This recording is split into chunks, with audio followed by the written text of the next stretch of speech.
This is the Sony Rx100, the 7th iteration of the Rx100. Since its debut, this line of cameras has proven a very popular option among enthusiasts looking for a great travel camera, vloggers, and even pros who want a compact backpack option just in case. Released in August 2019, and with this much popularity, Sony has not released any new models for 2 years. Could this be the end of the Rx100 series or not?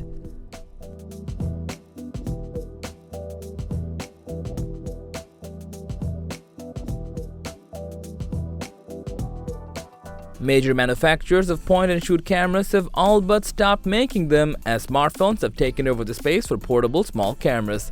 The story, which says point-and-shoot cameras are basically dead, notes that Canon, Nikon, Fuji, Sony, and Panasonic have all admitted that there will be no more compact cameras from them as smartphone makers develop better imaging technology and consumers run from point-and-shoots.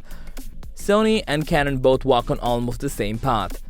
They denied that they aren't planning to make new compact cameras, but they haven't released any new models since 2019. Nikon is also not far behind in this decision. According to Nikkei, Nikon has stopped developing cameras that would fall under its Coolpix line, the company's branding for compact point-and-style shoot cameras. Nikon tells Nikkei that it still sells 2 high magnification models and that future production volume will be determined by the market, which, as noted, is not growing. Nikkei also claims that Fujifilm has ceased production on its compact camera line FinePix and is not actively developing new models for it, instead focusing its efforts on higher-end models like the X100V and above. One fact to keep in mind is the pricing. We all know point-and-shoot cameras were made to serve the general audience who needed to take and share photos quickly. The general audiences are hard to impress with just some sharp photos and smooth videos. They demand more. Till this day, the Sony Rx100 still sells for around $1,300 on Amazon, while on the other hand, you can get the brand new iPhone 14 Pro 256GB by spending $1,100.